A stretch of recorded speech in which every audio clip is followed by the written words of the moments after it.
Hello भाई और भौणी मैंने आपण को पुणी एक नुआ भिडियो रे मु स्वागत जनाऊँगी। आपण को ये भिडियो रे मु कहबी आपण किपरि मोबाइल साहाय्य +2 सर्टिफिकेट डाउनलोड करें। जो सर्टिफिकेट आपण कॉलेज रो आणुचंती से भली सर्टिफिकेट आपण किपरि मोबाइल साहाय्य डाउनलोड करें यही प्रोसेस टी आपण मानकु कहबी। आपण आपणकर सर्टिफिकेट डाउनलोड करिया पई वीडियो को शेष पर्यंत देखंतु। आपण मध्य मोबाइल साहाय्य आपणकर सर्टिफिकेट डाउनलोड करी मोबाइल रे रखि परिबे। आउ डेरी न करी मु एबे आपण मानकु प्रोसेस टी कोन कहूची। प्रथमे आपण डिस्क्रिप्शन बॉक्स रे जो लिंक रही से लिंक ऊपर क्लिक करी ए जो वेबसाइट टी मु ओपन करसी ए वेबसाइट टी को पळी आसीबे। एही वेबसाइट को आसिला परे आपण मानकु प्रथमे लॉगिन होबा को पड़िबो। लॉगिन किपरि करिवे देखंतु ए साइट रे दुईटी ऑप्शन रही गोटे लिखिची साइन इन आ गोटे लिखिची साइन अप। आपण ए साइन अप ऑप्शन ऊपर क्लिक करिवे। साइन अप ऑप्शन ऊपर क्लिक कला परे एही भली इंटरफेस आसीबो। आपण को एठी आपणकर फुल नाम दबा को पड़िबो। एहा पर आपणकर डेट ऑफ बर्थ दबा को पड़िबो। तापरे मेल फीमेल सिलेक्ट करिवे। एहा पर मोबाइल नंबर देबे। तापरे ईमेल आईडी देबे। तापरे 6 डिजिट रो एक पिन सेट करिवे। ए पिन टी आपण माने लॉगिन होला बेले यूज करिवे।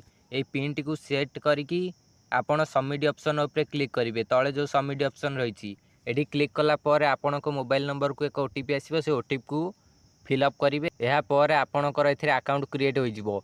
एबे आपण माने लॉगिन होई परिवे। आपण जो पिन टी एथिरे देइथिबे से पिन टी को आपण माने को मने रखिया पड़ियो। जो 6 डिजिट रो पिन आपण माने सेट करथिबे से पिन टी को आपण माने मने रखिबा दरकार।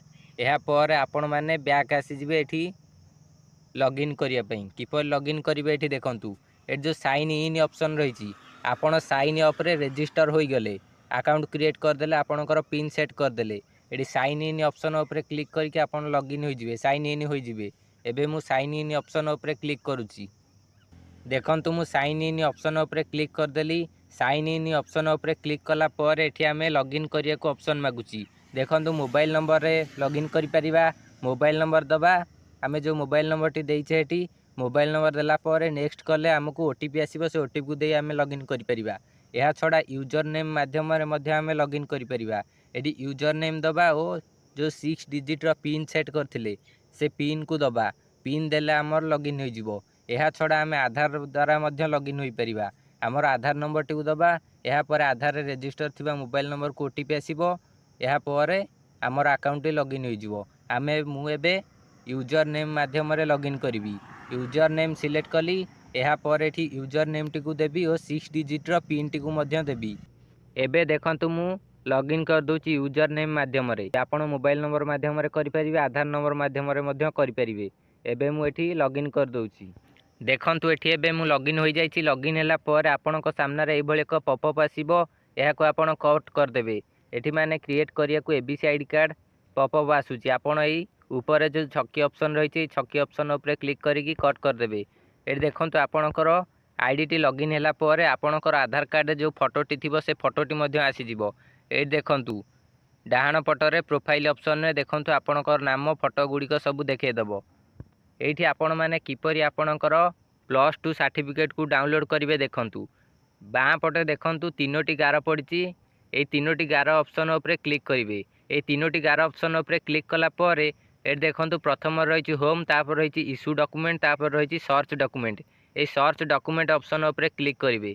सर्च डॉक्यूमेंट ऑप्शन ऊपर क्लिक कला परे आपणकु आपणकर स्टेट सिलेक्ट करिया को पड़िबो। आपणकर को स्टेट मु एबे ओडिशा सिलेक्ट कर दोची। ए देखिबे स्टेट गवर्नमेंट एठी स्क्रॉल करिवे आपणक आगरे सब स्टेट गुडी को आसी जिवे। आपण एठी देखि के ओडिशा सिलेक्ट कर देबे। ए देखंतु ओडिशा एटा मु ओडिशा सिलेक्ट कर देली। ओडिशा सिलेक्ट कला परे ओडिशा रो जेते सबु सर्विस गुडी को एठी आसी जिवो। जेते सबु सर्विस ए डिजी लॉकर रे अवेलेबल अछि एठी आसी जिवो। ए टिके तळ को स्क्रॉल करिवे। तळ को स्क्रॉल कला परे ए देखिबे क्लास XII पासिंग सर्टिफिकेट। ए class XII passing certificate option ऊपर क्लिक करिवे। एठी क्लिक कर देबे। एठी क्लिक कला पर आपन को एठी आपन को रोल नंबर दबा को पड़िबो। रजिस्ट्रेशन नंबर दबा को पड़िबो ओ आपनकर को ईयर रे परीक्षा देइथिले ताहा को सिलेक्ट करिया को पड़िबो। मु एबे 2023 सिलेक्ट कर दोची कारण मु 2023 रे परीक्षा देइथिली। आपण मध्य एई वर्षर रिजल्ट को चेक करि परिबे। एई जो नूतन रिजल्ट टी आसीची एबे 2024 रो आपण मध्य एठी 2024 रो ऑप्शन देखौची। आपण 2024 मारिक मध्य आपनकर सर्टिफिकेट पाई परिबे। एट देखंतु एबे मु क्लिक करदेले एबे मु रोल नंबर और रजिस्ट्रेशन नंबर फिलअप कर दूची फटाफट आपन को तापर प्रोसेस टी कहबी। देखंतु एठी मु रोल नंबर और रजिस्ट्रेशन नंबर दुईटी जाक बॉक्स फिलअप कर देली। रोल नंबर दे देची एहा सहित रजिस्ट्रेशन नंबर मध्य देची। को वर्ष रे परीक्षा देथिले एहा मध्य मु सिलेक्ट कर दोची 2023। आपण जदि 2024 रे देथिबे तेबे 2024 सिलेक्ट करिवे। ए 2024 रो एबे रिजल्ट बाहरची सेही सर्टिफिकेट टी मध्य एथुर आपण डाउनलोड करि परिबे। एहा पर आपण तळकु देखिबे आपणक सामने रे गोटे ऑप्शन मिलुथुवा गेट डॉक्यूमेंट। ए गेट डॉक्यूमेंट ऑप्शन ऊपर क्लिक करिवे। गेट डॉक्यूमेंट ऑप्शन ऊपर क्लिक कला पर किछि समय लोडिंग होबा आपन को वेट करिया को पड़िबो। एहा पर देखंतु आपणक सामने रे एक पीडीएफ टी आसी जिवो। ए पीडीएफ टी को आपण ओपन कले आपणकर सर्टिफिकेट टी देखि परिबे। देखंतु मु एबे पीडीएफ टी को ओपन करूची। देखंतु डाउनलोड करिया को पीडीएफ ऑप्शन देखौची डाउनलोड मार दबा। डाउनलोड कला पर एबे पीडीएफ टी ओपन हबो। ए देखंतु सर्टिफिकेट टी हम सामने रे आसी सारची। ए देखंतु पूरा क्लियरली आपण माननकु देखाई दउची।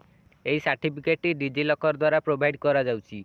आपण माने एई सर्टिफिकेट टी को कोठी भी व्यवहार करि परिबे। आपणकर जे कोनोसी काम रहिछि आपण एई सर्टिफिकेट टी को व्यवहार करि परिबे। आपण जदि एई सर्टिफिकेट डाउनलोड करिया को चाहुचंती तेबे आपणकु मु जो प्रोसेस रे कहिली आपण सेही भली माध्यम रे सर्टिफिकेट को डाउनलोड करिवे। जदि आपणकर एई सर्टिफिकेट डाउनलोड करिवारे कोनोसी प्रकार रो प्रॉब्लम होउछि कोनोसी प्रकार रो इश्यू आसुछि तेबे आपण माने कमेंट करी जणांतु। से प्रॉब्लम टी को आपण किपरि सॉल्व करिवे एहा आपण मानकु मु जणेबी।